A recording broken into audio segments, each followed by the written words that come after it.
This is going to be the biggest and best video we will talk about on our home buyer video series we've put together for you, and that is because today is closing day. So if you've gotten to this video, today is a glorious day for you. You've done it. You've been on the road of finding a lender, searching for homes, going to open houses, finding a house, getting an inspection, getting an appraisal, getting your loan approved, dealing with any hiccups along the way, and you're now finally approaching closing day. So we still want to make sure that you make it to the finish line without any other delays. So here's some tips that we feel like you need to know to ensure a smooth closing on your dream home. One of the last things you will get, and it will be around 3 days or more before the closing date, and that's called a closing disclosure, which we refer to as a CD. A closing disclosure shows the final numbers that will be almost exactly what you will see on the day you go to the closing and sign the final paperwork. You will want to share this with us so that we can take a look at it and look through it, make sure everything looks correct on there. If you see any errors or have any questions, you will want to reach out to me, the attorney, or the lender, because once you get to closing day, it's not as easy to make any last minute changes. The second thing you will want to make sure you have is a list of the utilities and service providers on the home you're purchasing.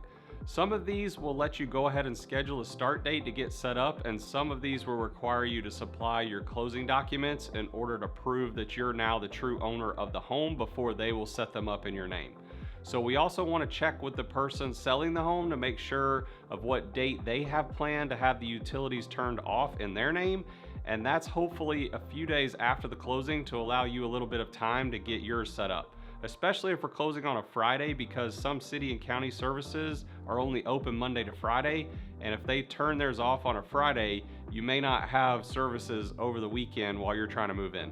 And the third thing we need to do is schedule a day or time, either the morning of the closing or even a day or two before the closing, to go by the house and take one last look around to see if any repairs we've asked for have been done, and see the house without all the furniture and rugs that may be covering up any stains or holes in the wall, or just any type of damage in general. Because if we find those things, we may need to put on the brakes with the closing until we are all in agreement that they either need to fix those items, or if you're good with moving forward and can handle those items later on, then that's fine.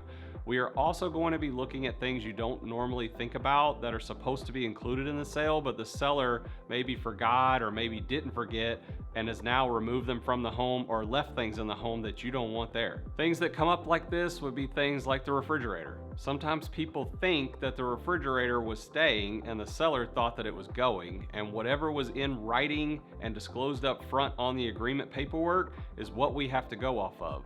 So it's important to double check all those types of last little items to make sure that they are either staying if we all agree for them to stay, or they're going if we all agree that they should go. And our fourth thing is something that can be the difference whether you close on time or not, is the money that the final paperwork shows that you're supposed to bring to closing. One of the main rules, the new ways of the financial transactions work, is that money needs to be wired to the attorney's office before the closing can take place. So once you get your CD or your closing disclosure, it will have an amount on there that the buyer is responsible for bringing to closing. But if you think you can just bring a checkbook or a jar of pennies, you are mistaken. You will need to get the wiring information from the attorney directly, and I would even suggest that you call someone at their office who can verify and double check that the wiring bank account numbers are correct to prevent any wire fraud issues. And you will then go to your bank and have them initiate a wire transfer from your account to the attorney's account. This will need to be done usually at least 24 hours before the closing date and time, and can be done even before that to prevent any delays in how much time it takes to go from one bank to the attorney's bank. And the last thing on this step is to triple check with the attorney's office that the wire has been sent to them and they have received your money. Once you have that confirmed, you can now kick back and relax a little, because we all know that on closing day, your money is going to already be there. This one is a quick tip, but if you want to go back and watch the lender videos where we talked about not buying anything or changing jobs, this applies all the way until up to the closing. So do not go and buy furniture the day before the closing, or go tell your boss to pound sand because you quit.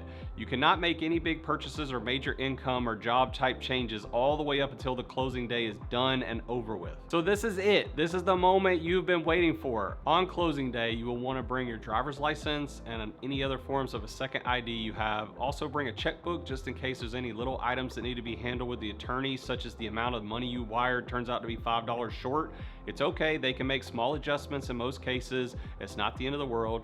And be prepared to sign a lot of paperwork.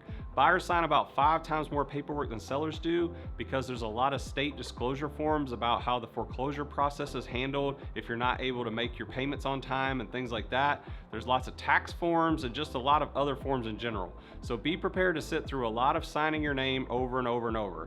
And once you've signed and the attorney has sent your documents over to the lender to be verified, that is it. You are done. You can get the keys and take off and get moving into your new dream home. Of course, we may have some goodies for you, and we may want to take some pictures before you go, and we may ask you to give us a quick review.